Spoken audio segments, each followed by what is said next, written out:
We are here today on Country Pocket with Laura Benitez. Her band is Laura Benitez and the Heartache, and her album is called California Centuries. Laura, how are you doing today? I'm doing great. Thanks, Trevor. The song we just heard is called Bad Things, which hmm really resonated with me because I'm one of those people who's looking around and screaming about all the bad things. And I feel like a lot of people are more like the narrator in your song, thinking they happen to other people. Why? Why is denialism so appealing?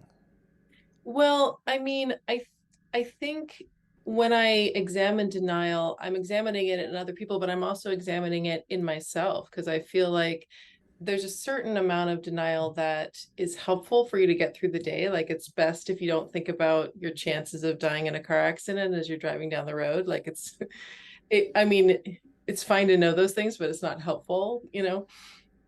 But but I think that people have this really strong denial of the possibility of disaster, especially in this country. We have sort of this idea that we're first world and we're a wealthy country. That means that we can rest assured that truly terrible things won't happen here. But I, you know, I don't, I don't think we can.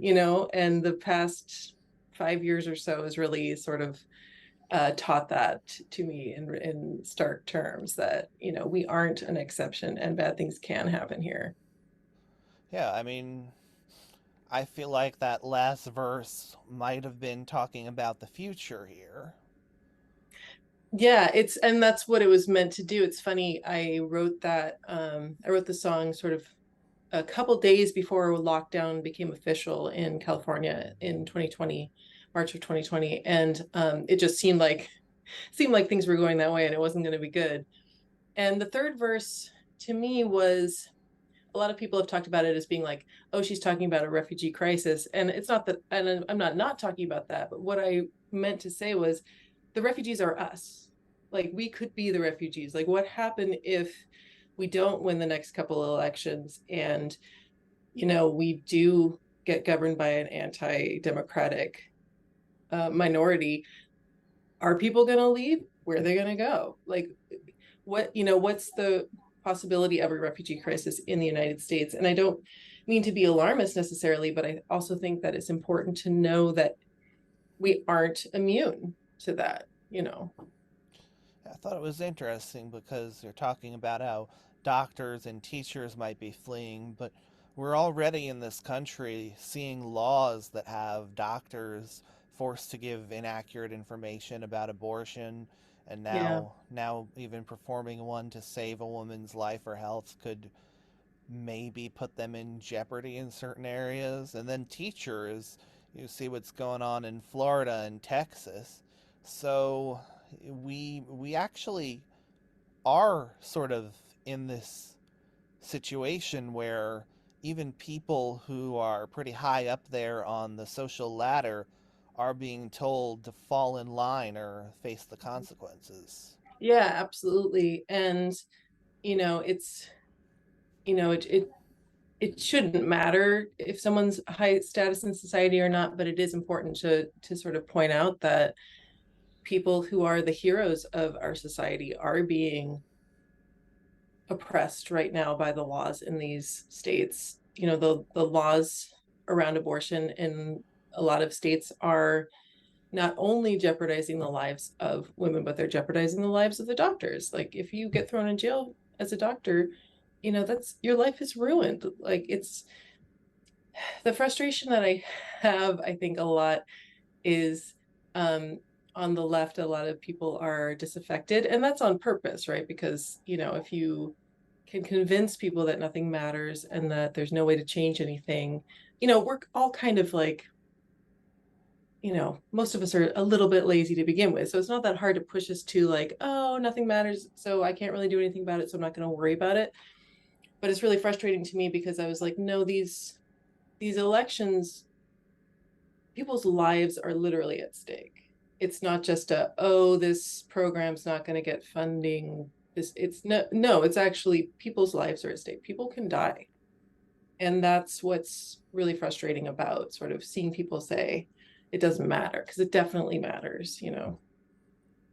So you can see bad things coming. I have that blessing and curse as well. Mm-hmm. Um, how do you A, exist, and B, warn people about what you're seeing without becoming so depressed? And I'm asking this both as an interviewer and as a desperate person. Oh my God. Yeah, this is really the question, right? Because how do you be a person who's a realist in the world and also not become clinically depressed? Um, and for me, I think it's the knowledge that the negative and the positive are equal. We as humans have a bias towards the negative because that's helpful. That was helpful to our survival. Like if you remember where that danger is, it's helpful for you to remember where the food is, but it's even more helpful for you to remember where that bear is, where their lair is, right? So you can survive. So we have a bias towards this negative, but it's important for me, just for my mental health, to also remember that the positive is less appreciated, but also equal. Like we as humans are miraculous creatures. We are adaptable, we are cooperative, we are compassionate. And over the centuries, we have become more cooperative and adaptive and compassionate. So I have hope, and the hope really comes in a love for my species, you know. Um, and it's hard, there are hard species to love sometimes because there's a lot of real dark stuff. But I'm partial to cats. I know cats. Well, cats are awesome. Cats are pretty awesome. The worst thing a cat has done is kind of mess up some bird populations. But for the most part, they're just being cute and eating their food and wanting pets. Yeah, I'm a cat person as well, so Awesome. I agree.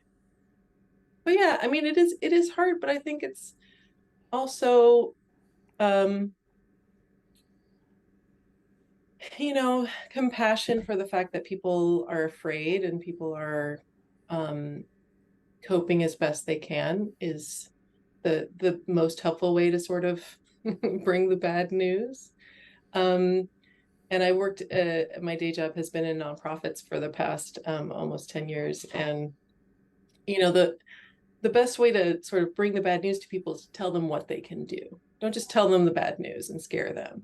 Tell them what they can do, because then they at least feel empowered and there's a way for them to feel hopeful. So that's kind of that's the strategy anyway. Well, voting helps, but there is something you mention on a song called Gaslight, Mm-hmm. which is simply having conversations that other people are trying to not let you have. You mentioned things like police brutality and gun violence. Mm-hmm. Tell me your experiences in having those sort of forbidden, at least when you talk about the NRA, and this isn't the right time to talk about it. We should wait. We should mourn this. Mm-hmm. We should mourn these people, but oh, it wasn't guns that killed them, even though it was a gun. Um, I'm rambling, but Well, no, tell me I mean, about your experience with those conversations. well, they're tough conversations to have, as you know, because the sort of the propaganda on the right has made the conversations really extreme. Because I feel like in the 90s, if I'm having a conversation with somebody about gun control, you know, they may be someone who likes guns, but they'll be like, oh, I just want to make sure that I can get guns for hunting, but we don't need military assault weapons in cities.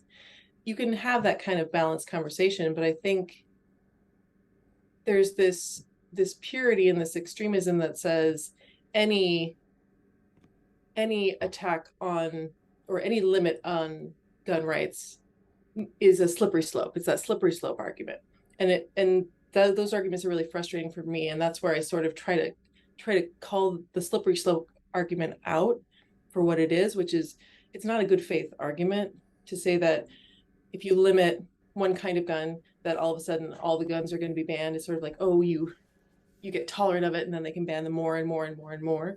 It's like, no, we are a society.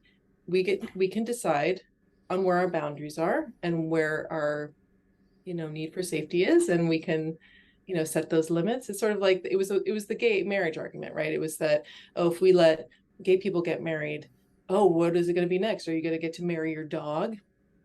No, no, it's not. Like it just isn't. Like we we can decide that humans get married and humans and animals don't. Like we can make those laws. It's not a slippery slope.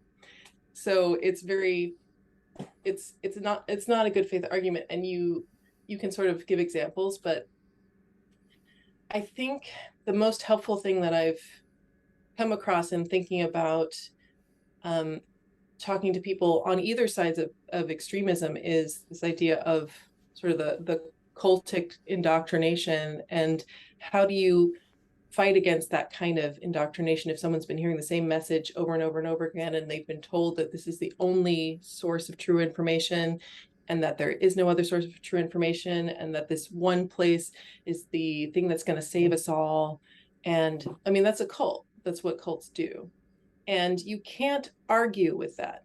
But all you can do is say, I love you and I'm here if you ever want to do something else, or if you ever have questions. So you kind of have to just like go bowling and not talk about it and just say, I am your friend. I care about you. If you change your mind, I'm here. And that, I mean, community is really the answer to it, a lessening of isolation.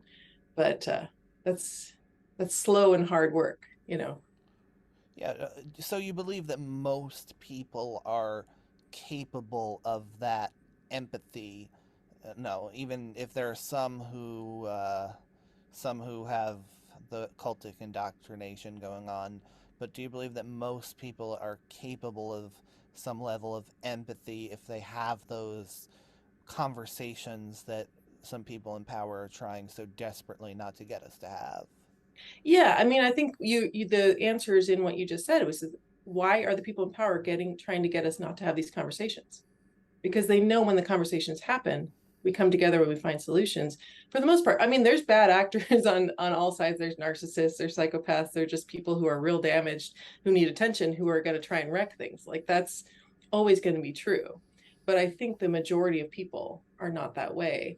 And I mean, that's what you just why don't people in power want us to have these conversations?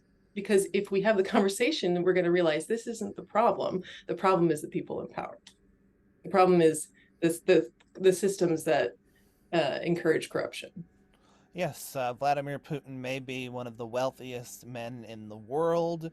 You know, he has a mansion that makes the White House look like an Airbnb apartment. Right. Um, but he is so afraid of people having conversations that he Yeah. wants to throw them in jail for 15 years for calling the war in Ukraine something other than a special military operation. Hmm. Yeah. That shows you the power of words.